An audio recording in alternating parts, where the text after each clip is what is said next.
துதியும் ஸ்தோத்திர புகழும் உண்டாவதாக.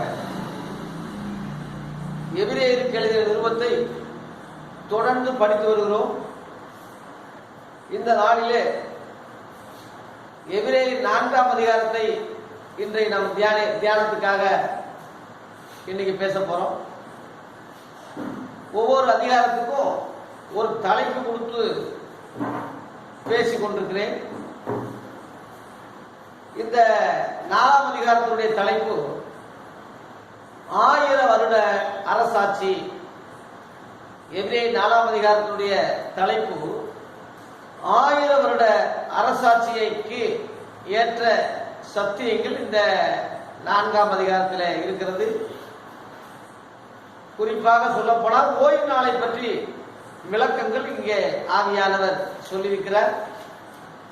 ஆகவே 1000 வருட அரசாட்சி என்ற தலைப்பிலே இந்த எபிரேயர் 4ஆம் அதிகாரத்தை நம்ம தொடர்ந்து படிக்க போறோம். ஆனபடியினாலே அவருடைய இளைப்பாறுதலில் பிரவேசிப்பதற்கு ஏதுவான வாக்குத்தத்தம் நமக்கு உண்டாயிருக்க, உங்களில் ஒருவனும் அதை அடையாமல் பின்வாங்கி போனவனாக காணப்படாதபடிக்கு பயந்திருக்க கடவோம் என்று இங்கே கிறிஸ்தவங்களுக்கு ஒரு எச்சரிப்பு உண்டாகும்படி இங்கே எழுதப்பட்டிருக்கிறது. அவருடைய இளைப்பாறுதலிலே பிரவேசிப்புக்கு ஏதுவான வாக்குத்தத்தம் நமக்கு உண்டாயிருக்க. நமக்குன்னு சொல்றது புதிய ஏற்பாட்டு கிறிஸ்தவர்களை குறிக்கிறது. எபிரேய மக்கள் கிறிஸ்தவர்கள் அல்ல. அவர்களை கிறிஸ்தவர்கள் ஆக்குவதற்காகவே இந்த நிருபம் எழுதப்பட்டிருக்கிறது. அவர்கள் நம்பிக்கொண்டிருக்கிற இந்த பழைய ஏற்பாட்டினுடைய வேத வாக்கியங்களை ஆராய்ந்து அந்த வேத வாக்கியங்களுடைய உண்மைகளை சொல்லி அந்த உண்மையை இயேசு கிறிஸ்துவ பற்றினதாகவும் கிறிஸ்தவர்களாகிய நமக்கு உரியதாகும் என்ற அந்த அடிப்படையான சத்தியங்களை சொல்லக்கூடிய அளவில் இந்த நிருபங்கள் எழுதப்பட்டிருக்கிறது. அதனால நமக்கு என்று சொல்வது புதிய ஏற்பாட்டு கிறிஸ்தவர்களை குறிக்கிறது. அவர்கள் என்பது பழைய ஏற்பாட்டு விசுவாசிகளை குறிக்கிறது. உதாரணமாக எபிரேயர் 11ஆம் அதிகாரத்தில் 39, 40 ஆகிய வசனங்கள்ல அவர்கள் எல்லாரும் விசுவாசத்தினாலே நற்சாட்சி பெற்றிருந்தும் வாக்குத்தத்தம் பண்ணப்பட்டதை அடையாமல் போனார்கள். 40ஆம் வசனத்திலே அவர்கள் நம்மை இல்லாமல் பூரணராகாதபடி விசேஷித்த நன்மையானதொன்றை தேவன் நமக்காக முன்னதாகவே நியமித்தார் என்ற அந்த வார்த்தையை 40ஆம் வசனத்திலே அந்த அதிகாரம் முடிகிறதை கவனிங்க. அதனால அவர்கள் என்பது பழைய ஏற்பாட்டுக்காரர்கள், நமக்கு என்பது புதிய ஏற்பாட்டு கிறிஸ்தவ விசுவாசிகள். அதே வார்த்தை தான் இங்கே எபிரேயர் 4ஆம் அதிகாரத்திலே நமக்கு அந்த வாக்குத்தத்தம் உண்டாயிருக்கிறது என்று இங்கே சொல்லப்பட்டிருக்கிறது. எந்த வாக்குத்தத்தம் என்றால் அவருடைய இளைப்பாறுதலில் பிரவேசிப்புக்கு ஏதுவான ஒரு வாக்குத்தத்தம். அதை குறித்து நம்ம தொடர்ந்து கீழே படிக்க போகிறோம். ஏனெனில் சுவிசேஷம் அவர்களுக்கு அறிவிக்கப்பட்டது போல நமக்கும் அறிவிக்கப்பட்டது. கேட்டவர்கள் விசுவாசம் இல்லாமல் கேட்டபடினாலே அவர்கள் கேட்ட வசனம் அவர்களுக்கு பிரயோஜனப்படவில்லை என்று சொல்லப்பட்டிருக்கிறது. சுவிசேஷம் என்றால் புதிய ஏற்பாட்டுடைய சுவிசேஷம் அல்ல. புதிய ஏற்பாட்டுடைய சுவிசேஷம் இயேசு கிறிஸ்துவை பற்றினதாகும். பழைய ஏற்பாட்டு சுவிசேஷம் இயேசு கிறிஸ்துவை பற்றிய தீர்க்க தரிசனமாகும். ஆகவே இயேசு கிறிஸ்துவை பற்றிய தீர்க்க தரிசனமாகிய அந்த சுவிசேஷம் அவர்களுக்கு அறிவிக்கப்பட்டது. ஆனால் வனாந்தரத்திலே ஞான கண்மலையாகிய கிறிஸ்து அவர்களோடு கூட சென்றார்.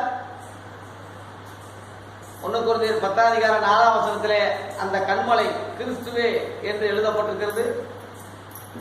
ஆனாலும் அவர்கள் மேலே தேவன் பிரியமாக இருந்ததில்லை. அநேகர் அங்கே வனாந்தரத்திலே விழுந்தார்கள் என்று அங்கே பவுல் சொல்லுகிறார். ஆகவே விசுவாசம் இல்லாமல் அவர்கள் கேட்டார்கள்.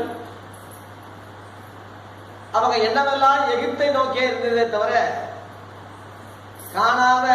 கானானை நோக்கி அவர்கள் எண்ணம் இல்லை.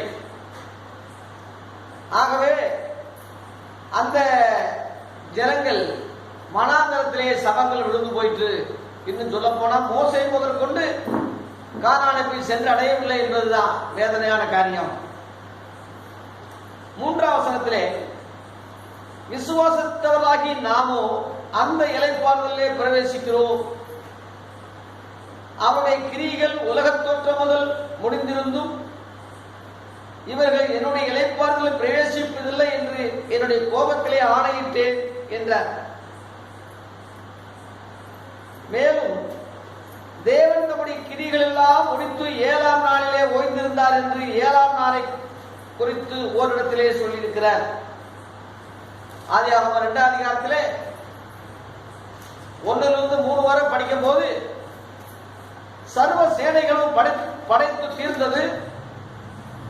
தேவன் இளைப்பாறினார், ஓய்ந்திருந்தார், 7ஆம் நாளிலே ஓய்ந்திருந்தார், அந்த நாளை ஆசீர்வதித்தார் என்றெல்லாம் அந்த பகுதியில் பார்க்கிறோம். அந்த நாளை பூரித்தார் என்றெல்லாம் தீர்க்க தரிசனங்களில் சொல்லப்பட்டிருக்கிறது. அப்பேற்பட்ட அந்த நல்ல நாளை, அந்த அருமையான நாளை, இளைப்பாறுதலுக்குரிய நாளை, ஆசீர்வாதமான அந்த நாளை ஏன் தொடர்ந்து மனிதர்கள் அனுபவிக்க முடியவில்லை? மனிதர்களுக்கு அந்த ஓய்வு நாள் ஏன் எட்டவில்லை? இந்த காரியங்கள்லாம் மிக முக்கியமான ஆழமான காரியமாகும்.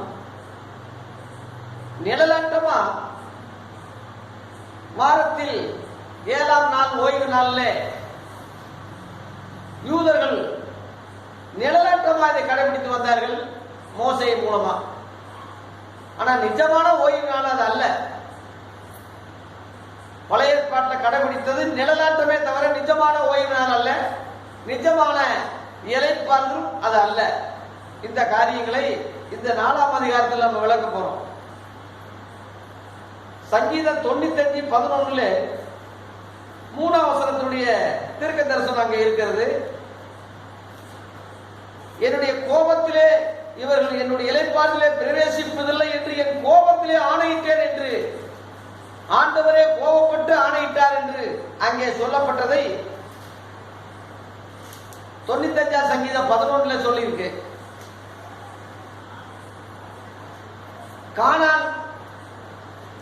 கானான் நாட்டிலே பிரவேசிப்பதும் அதிலே போவதை பற்றிய வாக்குத்தத்தத்தையும் அந்த இளைப்பாறுதலை பற்றியும் இஸ்ரவேல் ஜனங்கள் அடைந்திருந்தால் வெகு காலத்துக்கு பின்பு சங்கீதத்திலே இவர்கள் என்னுடைய இளைப்பாறுதலை பிரவேசிப்பதில்லை என்று வெகு காலத்துக்கு பின்பு சொல்ல வேண்டிய அவசியம் இல்லையே.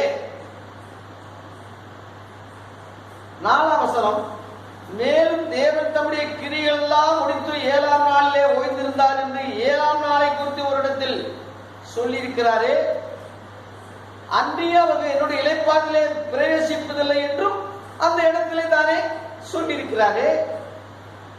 ஆகையால் 6 சிலர் அதிலே பிரவேசிப்பது இன்னும் வரப்போகிற காரியமாயிருக்கிறபடினாலும் சுவிசேஷத்தை முதலாவது கேட்டவர்கள் கீழ்ப்படியாமையினாலே அதில் பிரவேசிக்காமல் போன படியினாலும் 7 இன்று அவருடைய சத்தத்தை கேட்பீர்களாகி உங்கள் இருதயங்களை கடினப்படுத்தாதீர்கள் என்று வெகு காலத்துக்கு பின்பு தாவீதின் சங்கீதத்திலே சொல்லியிருக்கிறபடி இன்று என்று சொல்வதினாலே பின்னும் ஒரு நாளை குறித்திருக்கிறார் என்ற ஒரு ரகசியத்தை பரிசுத்த ஆவியானவர் இங்கே நமக்கு தெளிவுபடுத்துகிறார். கவனிங்க,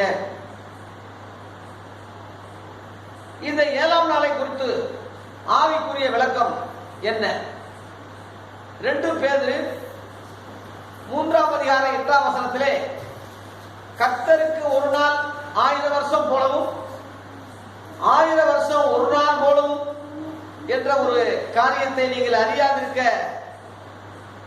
இந்த ஒரு ரகசியத்தை நீங்கள் அறியாதிருக்க வேண்டாம் என்று பேதுரு அங்கே விளக்குகிறதை கவனிங்க. கர்த்தருக்கு ஒரு நாள் 1000 வருஷம். 1000 வருஷம் என்பது ஒரு நாள். 6 நாள் அவர் கிரிகளை முடித்து 7ஆம் நாளிலே ஓய்ந்திருந்தார்.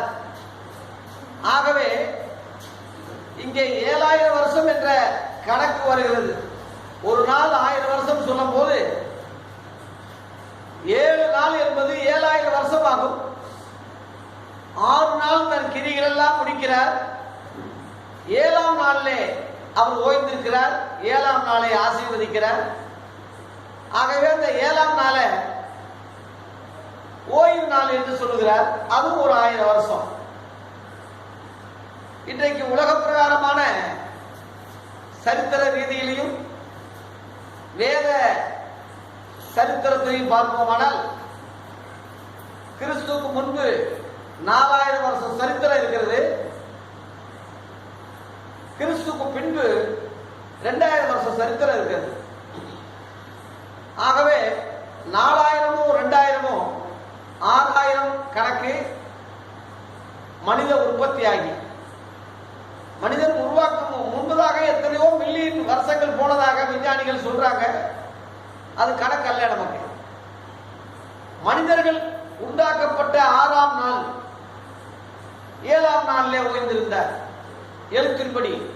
ஆனா ஆவிக்குறி ரீதியில கர்த்தருக்கு ஒரு நாள் 1000 வருஷம் என்று சொல்வதனாலே ஆவிக்குறி ரீதியில கிறிஸ்துக்கு முன்பு 4000மும் கிறிஸ்துக்கு பின்பு 2000மாக 6000 வருஷம் சரித்திரம் ஆவிக்குறி ரீதியிலே சொல்லப்படுகிறது. அதிலே ஓய்வு நாள் என்பது ஒரு 1000 வருஷம். 7ஆம் நாள் அது இனிமேல் தான் வரப்போகிறது என்று அந்த ஆவிக்குரிய சத்தியத்தை ரகசியத்தை நீங்க அறியாதிருக்க எனக்கு மனதில்லை என்று அப்போஸ்தலனாகிய பேதுரு சொல்கிற அந்த விளக்கத்தை கவனிங்க. ஆகவே பழைய ஏற்பாட்டு ஓய்வினாலோ பழைய ஏற்பாட்டு இளைப்பாறுதலோ பொருந்தாது என்பது 8ஆம் வசனத்திலே திரும்ப விளக்குகிறேன். எபிரேயர் 4:8 யோசுவா அவர்களை இளைப்பாறுதலுக்கு உட்படுத்தியிருந்தால் பின்பு அவர் வேறொரு நாளை குறித்து சொல்லி இருக்க மாட்டாரே. பழைய ஏற்பாட்டிலே யோசுவா புஸ்தகத்திலே கானானுக்கு யோசுவா ஒரு சிலரையாவது கொண்டு போய் இளைப்பாறுதலுக்கு உட்படுத்தியிருந்தால் அந்த வாக்குத்தத்தத்தை அடைந்திருந்தால் சங்கீதம் 95 திரும்ப ஒரு நாள் இளைப்பாறுதலுடைய நாள் என்று அங்கே சொல்லியிருக்க வாய்ப்பு இல்லையே என்று இங்கே ஆவியானவர் இங்கே சொல்லுகிறதை கவனிங்க. ஆகவே இனிமேல் தான் வரப்போகுது என்று 9ஆம் வசனத்திலே தெளிவாக சொல்லப்பட்டிருக்கு. ஆகையால் தேவனுடைய ஜனங்களுக்கு இளைப்பாறுகிற காலம் இனி வருகிறதா இருக்கிறது. ரொம்ப தெளிவா போடும். ஆகையால்னா 4ஆம் அதிகாரத்துல 1லிருந்து சொன்னதுக்கு விளக்காது. 1லிருந்து 8 வசனம் வரைக்கும் சொன்னதுக்கு என்னையா இப்ப சொல்ல போற, நீ என்ன முடிவு சொல்ல போறேன்னு சொல்றதுக்கு தான் ஆகையால் இது வரைக்கும் சொன்னதுக்கு விளக்கம் தான். அது என்ன விளக்கம்? தேவனுடைய ஜனங்களுக்கு இளைப்பாறுகிற காலம் இனி வருகிறதா இருக்கிறது. இனிமேலதான் வரப்போகுது. அதுதான் 1000 ஆண்டு அரசாட்சி. இது ஏன் 1000 ஆண்டு அரசாட்சின்னு சொல்றேன்னா, ஆதியாகமம் 2ஆம் அதிகாரத்திலே 3ஆம் வசனத்திலே கர்த்தர் ஆசீர்வதித்தார், இளைப்பாறினார், ஓய்ந்திருந்தார் சொல்லும் போது அங்கே சாத்தான் இல்லை. சாத்தான் 3ஆம் அதிகாரத்தில் தான் சர்வரூபம் கொண்டு நுழையினார் தோட்டத்திலே. 2ஆம் அதிகாரத்திலே சாத்தான் அங்கே இல்லை. அந்த நாளிலே அவர் இளைப்பாறினார், பூரித்தார், ஆசீர்வதித்தார். அந்த நாளை சாத்தான் இல்லாத அந்த நாளை அந்த தேசத்தை ஆசீர்வதித்தார்.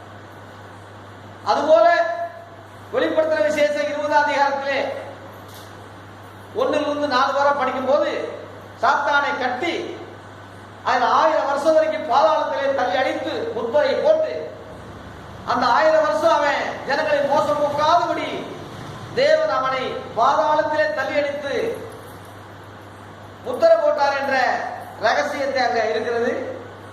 அதன் பிறகு பார்த்தீங்கன்னா 5ஆம் வசனம் 6ஆம் வசனத்தில் இதே பூமியிலே அவருடைய பரிசுத்தவான்கள்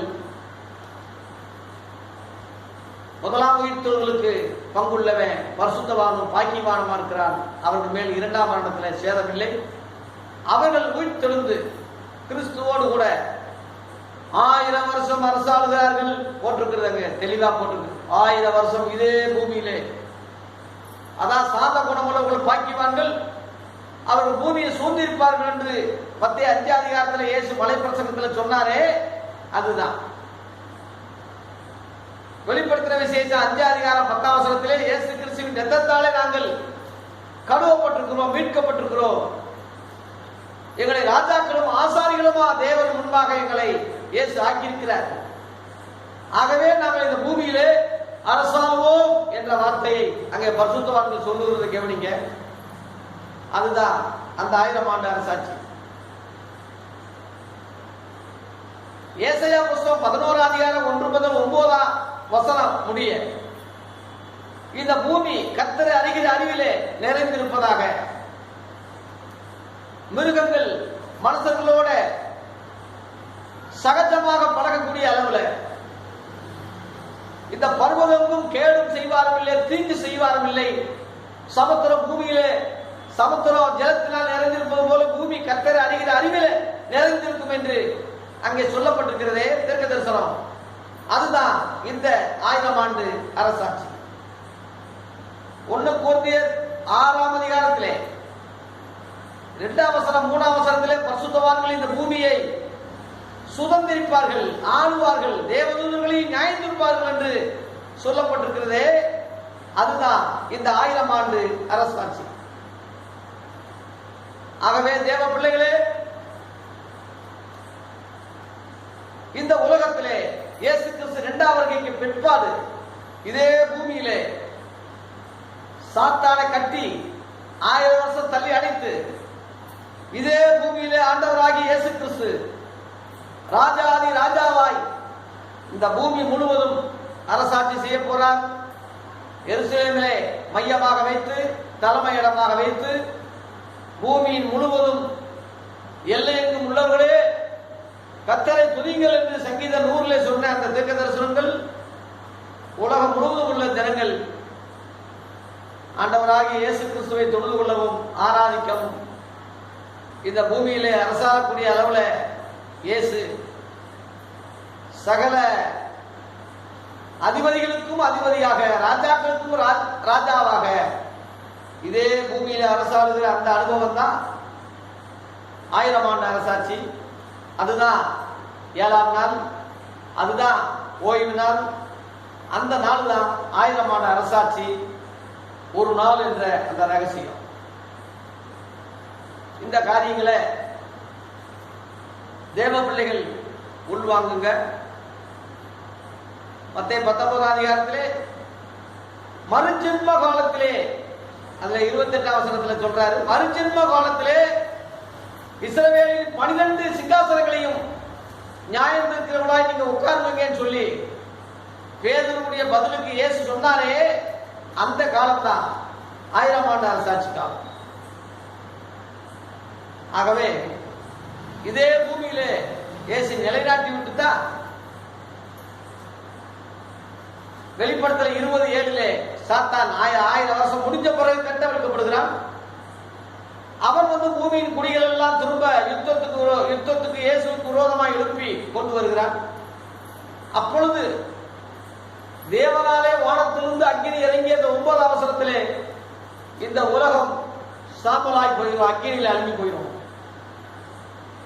அது வரைக்கும் இந்த உலகம் காக்கப்பட்டிருப்பதாக 2 பேதுரு 3ஆம் அதிகாரம் 7ஆம் வசனம் 8ஆம் வசனத்திலே சொல்லப்பட்டிருக்கிறது. இப்பொழுது இருக்கிற வானமும் பூமியும் வார்த்தையினாலே அக்கினிக்கு எதிராக வைக்கப்பட்டு தேவ பக்தி இல்லாதவர்கள் அழிந்து போய் தேவ பக்தி உள்ளவர்கள் காக்கப்பட்டிருக்கிற அந்த அனுபவத்தை அங்க சொல்லிவிட்டு தான் அங்க கர்த்தருக்கு ஒரு நாள் 1000 வருஷம், 1000 வருஷம் ஒரு நாள் என்ற அந்த ரகசியத்தை அங்கதான் சொல்ற கவனிக்க. ஆகவே 1000 ஆண்டு அரசாட்சிக்கு பிற்பாடு இந்த உலகம் அக்னியில் அனுப்பி போயிடும். அதையும் அங்கே 2 பேதுரு 3ஆம் அதிகாரம் 12ஆம் வசனத்துல வானங்கள் மட மட என்று அகன்று பூதங்கள் எரிந்து உருகி போகும் என்று அங்கே சொல்லியிருக்கிறது கவனிக்க. அதனால இன்னைக்கு இருக்கிற வானமும் பூமியும் 1000 ஆண்டு அரசாட்சி வரைக்கும் காக்கப்பட்டிருக்கிறது. அதன் பிறகு நியாயத்தீர்ப்பு நாள் நடக்கும். அதன் பிறகு புதிய வானம் புதிய பூமி உண்டாகும் என்று அதிலேயே 12:13 அதுக்கே பேதுரு எழுதுறான். 2 பேதுரு 3ஆம் அதிகாரத்தில் பேதுருக்கு இவ்வளவு ரகசியங்கள் அவன் படிப்பறிவு இல்லாவிட்டாலும் இவ்வளவு ரகசியங்கள் வெளிப்பாடுகளை ஆழமான அனுபவங்களை பேதுரு அப்போஸ்தலன் எழுதுறத கவனிங்க. அதனால படிப்பை வச்சோ அறிவை வச்சோ தோற்றத்தை வச்சோ ஆழமா பேசுறான்னு நம்ம நினைக்க கூடாது. அவன் இயேசு கிறிஸ்துவோடு இருந்த அந்த 3 வருஷம் அனுபவம் பயிற்சி இயேசுவின் உபதேசங்கள் ரகசியங்களை தான் அவன் பேசுறானே தவிர வெளிப்படையா அவன் பணக்காரனோ படிப்பாளியோ அறிவாளியோ இருக்க வேண்டிய அவசியம் இல்லை. இயேசுவின் ரகசியங்கள் முழுவதும் உள்வாங்கி சொல்லக்கூடிய அந்த வெளிப்பாடு தான் இந்த அப்போஸ்தல வெளிப்பாடை தவிர வேற அல்ல. ஆகவே தேவ பிள்ளைகளாகி நீங்க அமெரிக்காக்காரன் சொல்றார், லண்டன் சொல்றாரு, அவர் சொல்றார், இவர் சொல்றார், துரை சொல்றார், இங்கிலீஷ்காரன் சொல்றான்னு சொல்லி குத்தி பேதலித்து திசை திருப்பி நீங்க போய்விடாதபடி ஆதி அப்போஸ்தலர்கள் என்ன சொன்னார்களோ, என்ன எழுதினார்களோ, என்ன எழுதியிருக்கிறார்களோ இதுதான் உங்களுக்கு அறிவுரையா ஆலோசனையா வழிகாட்டியா இருக்கணுமே தவிர எவ்வளவு பெரிய அறிவாளி ஞானியா இருந்தாலும் கூட அதை நீங்க பின்பற்றவோ ஏற்றுக்கொள்ளவோ கூடாது. அந்த அறிவாளி எல்லாம் அந்த படிச்ச காரியங்கள்லாம் ஒதுக்கிட்டு இந்த சத்தியத்தை அவனே சொல்வானா அதை நம்ம ஏற்றுக்கலாம். பவுலை போல பவுல் அப்படித்தான் சொன்னான். அவன் பெரிய அறிவாளி, படிப்பாளி, ஒரு பெரிய மேதை. இன்னைக்குள்ள அறிவாளிகளோ படிப்பாளிகளோ வேத வல்லுநர்களோ பவுலுக்கு முன்னாடி நிற்கவே முடியாது. கலாத்தியர் 1ஆம் அதிகாரத்தில் அவன் சொல்றான் 11:12 என்னால் உண்டாகக்கூடிய இந்த சுவிசேஷம், நான் பிரசங்கம் பண்ணக்கூடிய இந்த சுவிசேஷம் மனுஷனுடைய யோசனைப்படியானது அல்ல. நான் சொல்றது ஒரு மனுஷனிடத்தில் பெற்றதும் இல்லை, ஒரு மனுஷனிடத்தில் கற்றதும் இல்லை. இயேசு கிறிஸ்துவே அதை எனக்கு வெளிப்படுத்தினார் என்று அவ்வளவு பெரிய ஒரு வேத பண்டிதர் இயேசு கிறிஸ்துவின் வெளிப்பாடுதான் நான் சொல்றேன்னு அவங்க சொல்றான். இதுக்கு விரோதமா எவன் பேசினாலும் அவன் சபிக்கப்பட்டவன், நானே மாத்தி சொன்னாலும் நானும் சபிக்கப்பட்டவன் தான் சொல்லி 8ஆம் வசனத்திலே அங்கே சொல்லுகிறதை கவனிக்க. நாங்கள் உங்களுக்கு பிரசங்கித்த சுவிசேஷத்தை இல்லாமல் நாங்களாவது வானத்திலிருந்து ஒரு தூதனாவது வேறொரு சுவிசேஷத்தை பிரசங்கித்தால் அவன் சபிக்கப்பட்டவனாக இருக்க கடவான் என்று முன் சொன்னது போல மறுபடியும் சொல்றேன் 9ஆம் வசனத்தில் சொல்லிவிட்டு 10ஆம் வசனத்தில் நான் இன்னும் மனசனை பிரியப்படுத்த ஊழியக்காரனா இருந்தா நான் தேவனுடைய ஊழியக்காரன் அல்ல என்று அங்கே தெளிவாக சொல்லிவிட்டு இயேசுவின் சத்தியங்களை தான் நான் சொல்றேன்னு அங்கே சொல்லுகிறதை கவனிங்க. அந்த சத்தியம்தான் எபிரேய நிருபத்தில் ஆழமாக அருமையாக விளக்கமாக சொல்லப்பட்டிருக்கிறது. 7ஆம் ஆண்டு 7ஆம் ஓய்வு நாள் 7ஆம் நாள் என்பது அந்த 1000 ஆண்டு அரசாட்சி என்ற அந்த ரகசியம். ஆகவே அது இனிமேல வரப்போகுது. அதற்கு அந்த இளைப்பாறுதல கூடிய வாக்குத்தத்தம் நமக்கு இருக்கிறதுனால நம்ம ஜாக்கிரதையா இருக்கிறோம்னு சொல்லி அதுல 1ஆம் வசனத்துல பயந்திருக்க கடவோம்னு சொல்லி அங்கே ரொம்ப எச்சரிப்போடு அங்க சொல்லி இருக்கிறதை கவனிங்க. பயந்திருக்க வேண்டும் என்று அங்கே சொல்லப்பட்டிருக்கிறது. நம்ம ஜாக்கிரதையா இருக்க வேண்டும் என்று சொல்லி அங்கே சொல்லப்பட்டிருக்கிறது. அதனால பழைய ஏற்பாட்டு மக்களோட நம்ம இணைக்கும் போது நமக்குத்தான் அந்த வாக்குத்தத்தம் உண்டு. யோசுவா அந்த இளைப்பாறுதல உட்படவில்லை. ஆகவே தேவ ஜனங்களுக்கு தேவ மக்களுக்கு தான் அந்த இளைப்பாறுதல் இருக்கிறது. தேவ மக்கள் என்றால் யாரு? எல்லாரும் அல்ல. யோவான் 1ஆம் அதிகாரம் 12ஆம் வசனத்திலே அவருடைய நாமத்தின் மேல் விசுவாசம் உள்ளவர்களாய் அவரை ஏற்றுக்கொண்டவர்கள் எத்தனை பேர்களும் அத்தனை பேர்களும் தேவனுடைய பிள்ளைகளாக அவர்களுக்கு அதிகாரம் கொடுத்தார். ரத்தத்தினாலாவது மாம்ச சித்தத்தினாலாவது புருஷனுடைய சித்தத்தினாலாவது பிறவாமல் தேவனாலே பிறந்தவர்கள் என்று அதில் 13ஆம் வசனத்தில் இருக்கிறது. அவருடைய நாமம் என்றால் இயேசு கிறிஸ்துடைய நாமத்திலே தேவகுமாரன் அவரை விசுவாசித்து ஏற்றுக்கொண்டு தேவனுடைய பிள்ளைகளாக எத்தனை பேர் ஆகிறாங்க? அவர்கள் யூதர்கள் அல்ல. 11ஆம் வசனத்தில் பார்த்தீங்கன்னா அவர் சொந்தமானதிலே வந்தால் சொந்தமானவர்கள் அவரை ஏற்றுக்கொள்ளவில்லை என்றே சொல்லப்பட்டிருக்கு. அதனால யூதர்கள் இயேசுவை புறக்கணித்ததினாலே இயேசுவை ஏற்றுக்கொண்ட எந்த ஜாதியா இருந்தாலும் எந்த கோத்திரமா இருந்தாலும் ஒருவேளை அந்த யூதனே இயேசு கிறிஸ்துவை தேவகுமாரனை ஏற்றுக்கொண்டிருந்தாலும் அவன் தேவனுடைய பிள்ளைகளாகிறானே தவிர மாம்சத்தின்படி நாங்கள் இஸ்ரவேலர்கள், மாம்சத்தின்படி நாங்கள் ஆபிரகாமுடைய சந்ததி, நாங்கள் தான் பிள்ளைகள் என்று மாம்ச ரீதியில் அங்கே சொல்ல முடியாது, சொல்லக்கூடாது என்பதுதான் அங்க உள்ள காரியம்.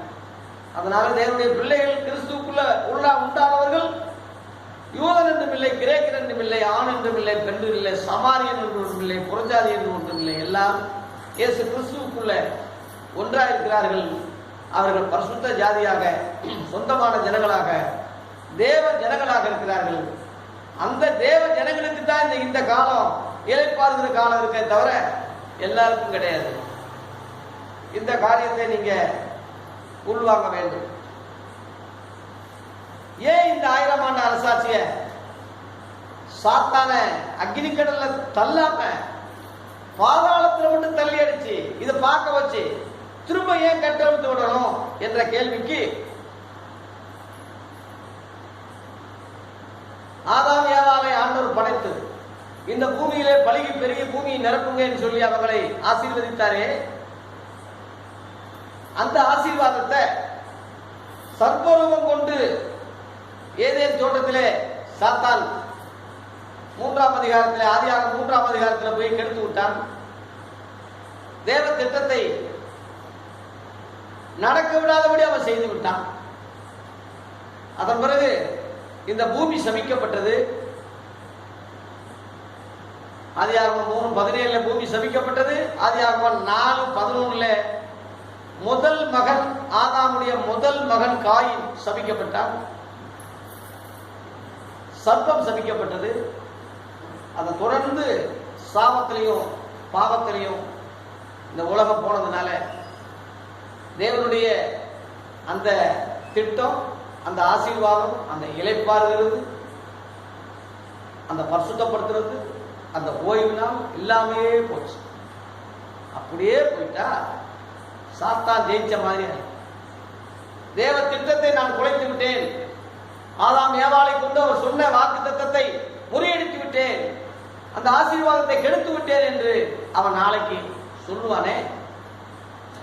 ஆகவே அவ கண்ணுக்கு முன்னாடி அவ அக்கினி கடலுக்கு போனா பார்க்க முடியாது. அவ கண்ணுக்கு முன்னாடியே பாதாளத்திலே தள்ளி அடிச்சு இந்த பூமியில 1000 வருஷ அரசாட்சியை 2ஆம் ஆதாமாகிய இயேசுவை கொண்டு, ஏவாளாகிய சபையை கொண்டு இதே பூமியில அவன் கண்களுக்கான தேவ திட்டம் நிறைவேற்றிவிட்டு அதன் பிறகு அவனை கட்டவிழ்த்து அவன் அக்கினி கடல் தருவதுதான் தேவ திட்டமா இருந்தது, தேவனுடைய ரகசியமா இருந்தது. புரிந்து கொள்ளும். ஆகவே தேவனுடைய வார்த்தைகள் ஒருபோதும் அழியாது என்பதுதான் இதனுடைய காரியம். வானமும் பூமியும் ஒளிந்து போனாலும் என் வார்த்தைகள் ஒளிந்து போவதில்லை என்று மத்தேயு 24:35 சொன்னாரே, அந்த தேவனுடைய வார்த்தைகள், அந்த தேவனுடைய வாக்குத்தத்தம் வார்த்தையுடைய மகத்துவங்களை சொல்லி இந்த அதிகாரத்தை நான் முடிக்கிறேன். 12ஆம் வசனத்திலே தேவனுடைய வார்த்தையானது எப்படி இருக்கிறது என்று அங்கே சொல்லப்பட்டிருக்கிறது. ஜீவனும், ஜீவன் என்றால் உயிர் உள்ளது, உயிர் உள்ள வார்த்தை. எத்தனையோ புஸ்தகங்கள் உலகத்தில் இருக்கு. பரிசுத்த வேதாகமத்தை மட்டும் திரும்ப திரும்ப நம்ம படிச்சாலும் போர் அடிக்காத ஒரு புக்கு.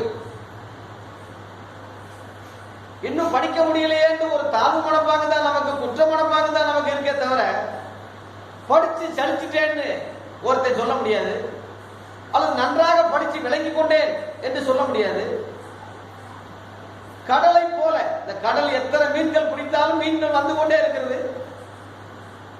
கோடாகோடி மீன்களை பிடித்தாலும் அந்த மீன்கள் இன்னும் பெருகிக் கொண்டே இருக்கு. அதுபோல தேவனுடைய வார்த்தை காலைதோறும் புதியவைகளா இருக்கிறது. ஒவ்வொரு நாளும் படிக்க படிக்க ரகசியங்கள் வந்து கொண்டே இருக்கிறது. தேவ பிள்ளைகளாகி நமக்கு அது ஒரு ஆச்சரியம் இல்லையா? ஆகவே உயிர் உள்ளது, செத்து போனதல்ல, உயிர் உள்ளது. எத்தனையோ மார்க்கங்கள் இருக்கு, மதங்கள் இருக்கிறது, மத நூல்கள் இருக்கிறது. அதெல்லாம் இன்றைக்கு விஞ்ஞானத்தில் அடிபட்டு போய் விடுகிறது. விஞ்ஞான கருத்துக்கு, விஞ்ஞான அறிவாற்றலுக்கு அதெல்லாம் ஒன்றும் இல்லாமல் போய் விடுகிறது. ஆனால் தேவனுடைய வார்த்தை என்பது ஜீவன் உள்ளதாய், உயிர் உள்ளதாய் இருக்கிறது. இரண்டாவது வல்லமை உள்ளதாய் இருக்கிறது. மூன்றாவது இருவரும் கருக்குள்ள பட்டயத்தில் கருக்குள்ளதாய் இருக்கிறது. இருபுறம் கருக்குள்ள பட்டயம் அப்படின்னா இரண்டு பக்கம் பிளேட் மாதிரி ரெண்டு பக்கம் இருக்கும். இதனுடைய அர்த்தம் என்னவென்றால், கேட்கக்கூடியவனை மாத்திரம் குத்துவதல்ல, பேசக்கூடிய போதகரையும் இது குத்தும். பேசக்கூடிய ஊழியக்காரனுக்கும் அது நியாயந்திருக்கும், கேட்கக்கூடியவர்களுக்கும் நியாயந்திருக்கும், பேசக்கூடியவர்களுக்கும் நியாயந்திருக்கும். இருபுறம் கருக்குள்ள பட்டயம். அதான் கலாத்தியர் 1:8 பவுல் சொல்றான், நாங்கள் பிரசங்கித்த இந்த சுவிசேஷத்தை நாங்களே மீறினாலும் எங்களுக்கு அந்த சாதம் என்று அங்க சொன்னவர்களுடைய ரகசியம் அதுதான். அதனால இருவரும் கருக்குள்ள பட்டயம். இது எதை வெட்டுதுன்னு சொன்னா, ஆத்துமாவை. ஆத்துமானாலே ரொம்ப பேருக்கு தெரியாது, என்ன மாவுன்னு கேட்கிறான். ஆத்துமாவை, அதில் உள்ள ஆவியை. இன்ஜின்ல பெட்ரோல் ஊத்துறாங்க, அந்த பெட்ரோல்ல ஒரு ஆவி, பெட்ரோல் ஒரு பேரு, அது ஆவி, ஆவியா போயிடும். இதுதான் ஆத்மா ஆவின்னு சொல்றதுடைய அர்த்தம். நம்ம புரிஞ்சுக்கிறது சொல்றேன். ஆத்மா ஆவி கணுக்குகள், அதனுடைய ஊனுன்னா எலும்புக்குள்ள இருக்கும் ஒரு சக்தி வாய்ந்த, நம்ம எலும்புகளுக்கு பலம் கொடுக்கிற ஒரு ஊனு. அது விளங்குறதுக்கு தான் அதை போட்டிருக்கு, எழுத்தின்படி அல்ல. ஆவிக்குரிய ஊனு கணுக்குகள் இரண்டையும் பிரிக்கத்தக்கதாக உருவ குத்தக்கூடிய இந்த வசனம். எத்தனையோ பிரசங்கள் நடந்தாலும் வேத வசனம் மட்டும் ஏன் நமக்கு குத்துது?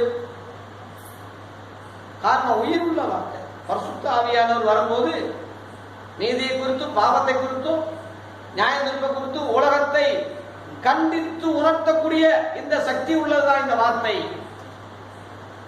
அப்போஸ்தலர் 2 அதிகாரத்துல 37 யூதர்கள் இது கேட்ட போது இருதயத்தில் குத்தப்படுறாங்க.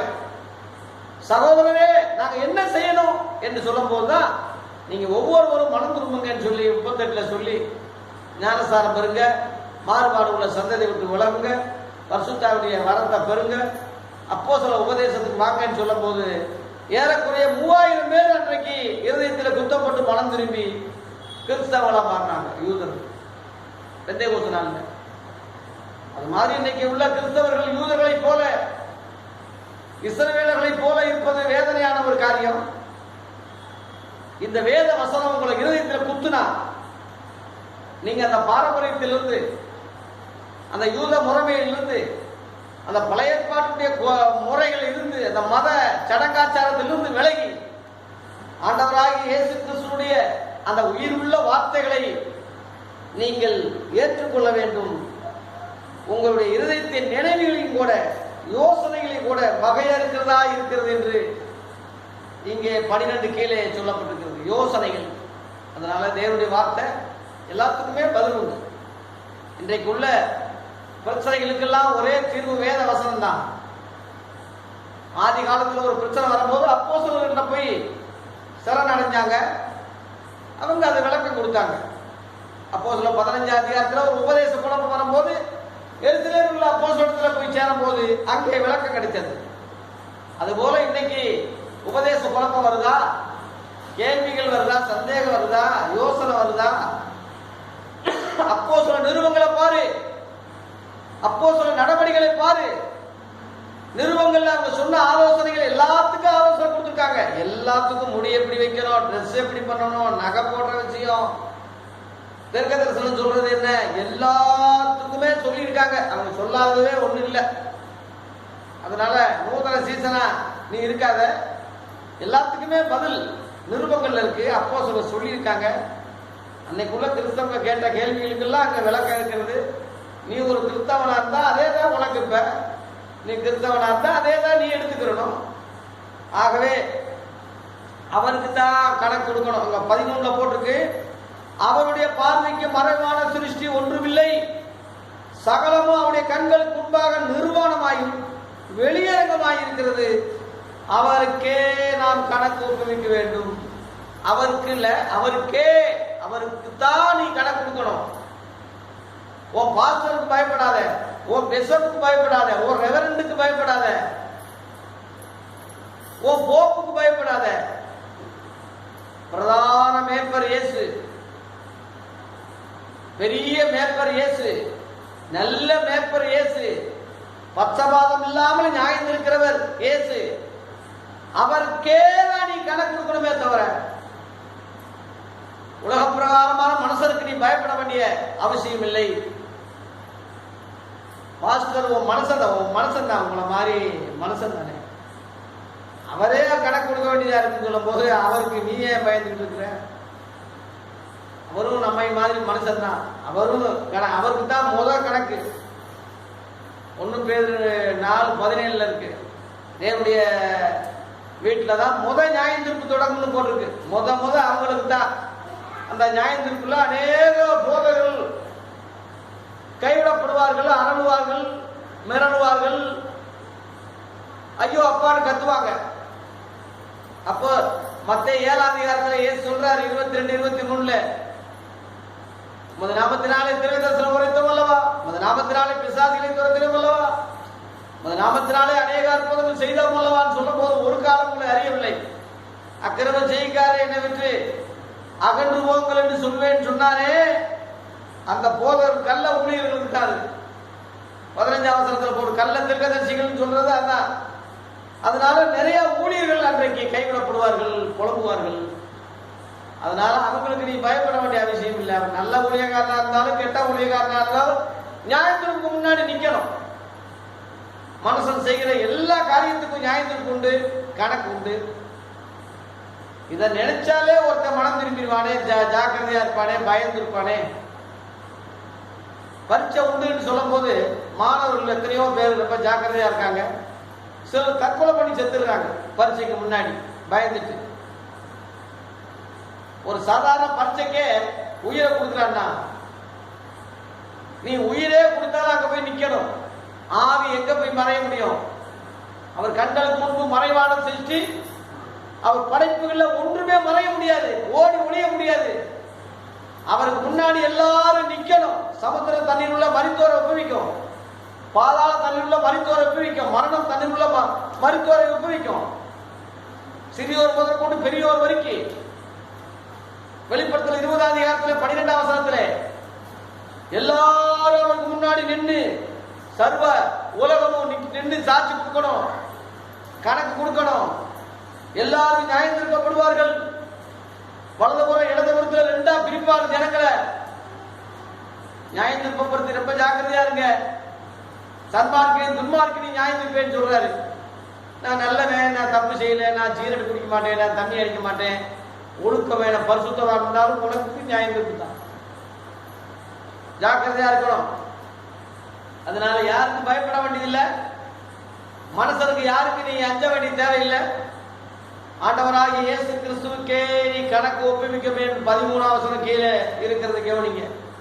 இந்த இயேசு யார் என்றால் 14 வானங்கள் வழியாய் பரலோகத்துக்கு போன தேவகுமாரனாகிய இயேசு என்னும் மகா பிரதான ஆசாரியர் நமக்கு இருக்கிறபடினாலே நாம பண்ணின அறிக்கையை உறுதியாய் பற்றி கொண்டிருக்க கடவோம்.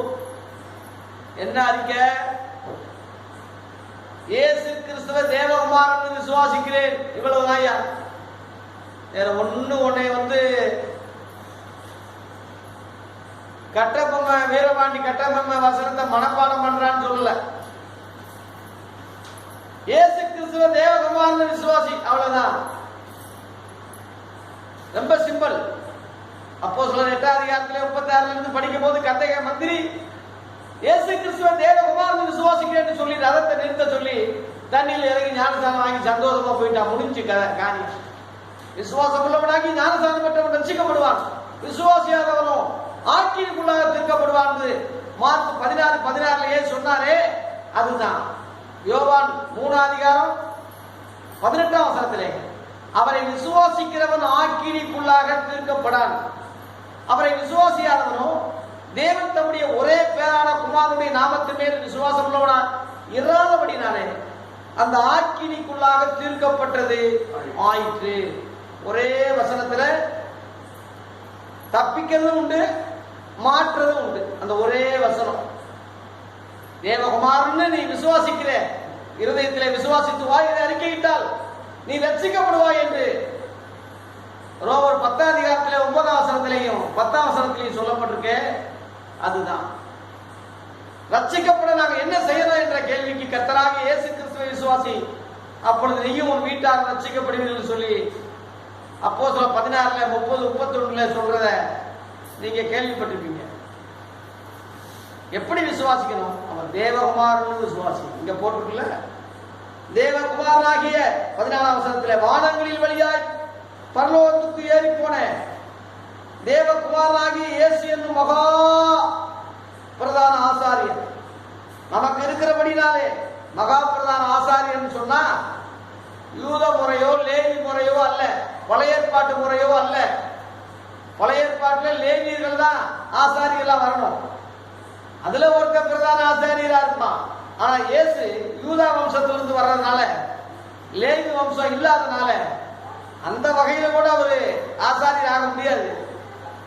இந்த காரியம் என்னவென்றால், மெல்கிசேதேக்கின் முறையிலே ஆதியாகமம் 14 உள்ள அந்த தீர்க்க தரிசனத்தின்படி, எபிரேயர் 7 உள்ள விளக்கத்தின்படி இயேசு கிறிஸ்து பிரதான ஆசாரியராக இருக்கிறார். ஆகவே இந்த லேவி முறை, பழைய ஏற்பாட்டு முறை, ஆரோனுடைய முறைமை முற்றிலும் தள்ளப்படுகிறது, மாற்றப்படுகிறது. அதை குறித்து தொடர்ந்து இந்த நிருபங்களை நான் தொடர்ந்து விளக்கம் சொல்ல போறேன். காதுள்ளவர்கள் கவனிங்க. ஆகவே இந்த இயேசு கிறிஸ்து பிரதான ஆசாரியார் சொல்றதுக்கு தகுதி என்னவென்றால், 15 16 சொன்னேன், நம்முடைய விளைவுகளை குறித்து பரிந்துரைக்க கூடாத பிரதான ஆசாரி நமக்கு இராமல் எல்லா விதத்திலும் நம்மை போல சோதிக்கப்பட்டும் பாவமில்லாதவராக இருக்கிற பிரதான ஆசாரியரே நமக்கு இருக்கிறார். அதனாலதான் இந்த பூமியிலே 33 வருஷ காலமாய் நம்மை போல எல்லா விதத்திலையும் சோதிக்கப்பட்டார், பாடுபட்டார், நொறுக்கப்பட்டார், கண்ணீர் விட்டார், பசியடைந்தார், தாகமடைந்தார், நிர்வாண கோலமானார், கொற்றுண்டார், தங்க இடமில்லாமல் அலைந்தார். ஒரு மனிதன், ஒரு பாமர மனுஷன் என்னென்ன பாடுபடணுமோ, கஷ்டப்படணுமோ, வேதனைப்படணுமோ, ஒரு குறை இல்லாம எல்லாவற்றையும் அடைந்து சொல்லுவையிலே எல்லாம் முடிந்தது என்று சொல்லி வெற்றி சிறந்தார். இப்ப ஏற்பட்ட அந்த பிரதான ஆசாரியரே நமக்கு ஏற்றவர், நமக்கு இருக்கிறார் என்று சொல்றதுனால நீங்க தைரியமாய் அந்த பரலோகத்துக்கு போலாம் என்று 16 சொல்லப்பட்டிருக்கு. அதை சொல்லி நான் முடிக்கிறேன். ஆதலால் நாம் இரக்கத்தை பெறவும், நாம் என்றால் கிறிஸ்தவ இரக்கத்தை பெறவும், ஏற்ற சமயத்தில் சகாயத்தையும் கிருபை அடையவும். ஏற்ற சமயம் சொல்றது நியாயத்தீர்ப்பு நாள். நியாயத்தீர்ப்பு நாளிலே கிருபை மேன்மை பாராட்டும், இரக்கம் மேன்மை பாராட்டும். அந்த நேரத்திலே தைரியமாய் அந்த கிருபாசன தண்டையிலே சேர கடவோம் என்று சொல்லப்பட்டது. இந்த வாக்குத்தத்தை நமக்கு ஆண்டவர் கொடுத்திருக்காரு, கிறிஸ்தவர்களுக்கு கொடுத்திருக்காரு. தைரியமாய் போ. நியாயத்தீர்ப்பு குறித்து ஏன் பயப்படணும்? நீட்டு தேர்வு பயத்துக்காக நிறைய ஸ்டூடெண்ட்டுக செத்து போனாங்க நம்ம நாட்டில். ஏன் பயப்பட? நல்லா படிச்சு நல்லா கரெக்டா நான் இருக்கேன்னா ஏன் பயப்படணும்? பயம் வர்றதுனால தானே சாகுறான். அதனால இங்கே போட்டிருக்கு, தைரியமாய் நம்ம போவோம், பயந்து போக வேண்டிய அவசியம் இல்லை. அன்பிலே பயமில்லை, பூரண அன்பு பயத்தை புறம்பே தள்ளும். நமக்கு அடிமைத்தனத்தின் ஆவியாகிய பயத்தின் ஆவியை கூடாமல் அப்பா பிதாவே கூப்பிடப்படுகிற புத்திர சுவிகாரத்தின் ஆவிய தேவன் நமக்கு தந்ததுனாலே தைரியமாய் கிருபாசன தண்டையிலே சேர கடவுள். புதிய பழைய ஏற்பாட்டில் உள்ள கிருபாசன தண்டை இல்லை, பரலோகத்தில் உள்ள கிருபாசன தண்டை. ஆண்டவராகிய இயேசு கிறிஸ்து பிரதான ஆசாரியராக இருக்கிற அந்த பகுதியில, அந்த இடத்துல இயேசு கிறிஸ்து நம்மை போல நம்ம எல்லாவற்றையும் அறிஞ்சு அவர் இருப்பதனாலே அவர்கிட்ட நம்ம தாராளமாய் போகலாம். சட்டப்படி இயேசு, சட்டப்படி தேவன் தான் நியாயாதிபதியா இருக்கணும், சட்டம். ஆனா தேவன் தம்முடைய குமாரனுக்கு அந்த அதிகாரத்தை கொடுத்திருக்கிறார் சொல்லி யோவான் 5:22 இருக்கு. பிதாவை எல்லாரும் கனம் பண்ணுறது போல குமாரனை எல்லாரும் கனம் பண்ணும்படி அவர் நியாயத்தீர்ப்பு ஒருவருக்கு செய்யாம நியாயத்தீர்ப்பு செய்ய அதிகாரம் முழுவதையும் குமாரனுக்கே கொடுத்திருக்கிறார் போட்டு. ஏன் அப்படி கொடுத்திருக்காரு? அதுல 27 விளக்கம் போட்டிருக்கு. அவர் மனசுகுமாரனா இருந்து, இந்த வசனத்தை படிக்க, அவர் மனசுகுமாரனா இருக்கிறபடியால் நியாயத்தீர்ப்பு செய்யும் அதிகாரத்தை கொடுத்து, அதான் மனசுகுமாரனா 33 வருஷ காலமாய் மனுஷனோட மனுஷனாய் எல்லா விதத்திலையும் மனுஷ பிறவியாவே அவர் வாழ்ந்ததுனாலே, அதான் 15 போட்டிருக்கு, 4:15 எல்லா விதத்திலும் நம்மை போல சோதிக்கப்பட்டும் பாவம் இல்லாதவரா இருக்கிற பிரதான ஆசாரியர் என்று சொல்லப்பட்டிருக்கிறது. எபிரேயர் 2:18 வாசிக்கும் போது அவர் தாமே சோதிக்கப்பட்டு பாடுபட்டதினாலே சோதிக்கப்பட்டவர்களுக்கு உதவி செய்ய இப்படி தகுதிகள்லாம் இயேசு கிறிஸ்துவுக்கு இருந்ததுனால தேவன் சட்டப்படி நியாயாதிபதியா இருந்தாலும் அந்த அதிகாரம் முழுவதையும் குமாரனாகிய இயேசுவுக்கே கொடுத்து விட்டார். அதனால இயேசு நமக்கு இரட்சகர், நமக்கு ஆண்டவர், நம்ம மீட்பர். இன்றைக்கு அவரு புரொபோசல் பெற்று ஜட்ஜா இருக்க, இப்ப இப்ப வக்கீலா இருக்காரு. 1 யோவான் 2 அதிகாரத்துல 1ஆம் வசனத்துல பார்க்கும்போது நமக்காக மருந்து பேசுகிறாரு போட்டிருக்கு. இப்ப நமக்காக அட்வொகேட்டா இருக்காரு. அவரே நமக்கு நாளைக்கு நியாயாதிபதியாய் மாறி விடுவார் என்று இங்கே வாசித்த பகுதியில் வாசிக்கிறீங்க. 1 பேதுரு 1:17 போட்டு, அன்றையும் அவனுடைய கிரியின்படி பச்சபாதம் இல்லாமல் நியாயந்திருக்கிறவரை நீங்கள் பிதாவாக தொழுது கொண்டு வருகிறபடியால், பிதா அல்ல, பிதாவாக அவரை தொழுது கொள்றீங்க. ஆனா இயேசு தான் நித்திய பிதா என்று எத்தனையோ பேர்கள், அவர் நித்திய பிதா என்று ஒரு பேர் உண்டு அவருக்கு. அதனால எல்லா விதமான அனுபவங்கள் மனசனை குறித்து அவருக்கு தெரிஞ்சதுனால பிதாவாகிய தேவன் முழு அதிகாரத்தை அவருக்கு கொடுத்திருக்கிறார். அதனாலதான் மத்தேயு 28:18 இயேசு பரலோகத்துக்கு போகும்போது சொன்னார், வானத்திலேயும் பூமியிலையும் சகல அதிகாரம் எனக்கு கொடுக்கப்பட்டிருக்கிறது, ஒன்று உங்களை சேதப்படுத்தாதுன்னு சொன்னார். அப்போஸ்தலருக்கு அந்த அதிகாரம் முழுவதும் அப்போஸ்தலருக்கு கொடுத்தார் என்று மத்தேயு 10:1 வாசிக்கிறோம். இந்த அதிகாரத்தை பெற்ற அந்த அப்போஸ்தலர்கள் தான் நமக்கு வழிகாட்டிகள், நமக்கு அஸ்திபாரம், நமக்கு ஆலோசனை, நமக்கு முன்னோடியே தவிர இன்றைக்கு உள்ள சபைகளோ போதர்களோ ரெவரண்டுகளோ போப்புகளோ பிஷப்புகளோ இல்லை இல்லை இல்லை என்ற முடிவை எடுத்து ஆண்டவராகிய இயேசு கிறிஸ்து ஜீவிக்கிறார், உயிரோடு இருக்கிறார், அவரே நமக்கு பிரதான ஆசாரியர், அவருக்கு தான் கணக்கு கொடுக்க வேண்டும் என்ற உணர்வோடு கூட நம்ம தொடர்ந்து இந்த எபிரேயர் நிருபத்தை தொடர்ந்து படிப்போம். கர்த்தர் நம்மை ஆசீர்வதிப்பாராக. ஆமீன்.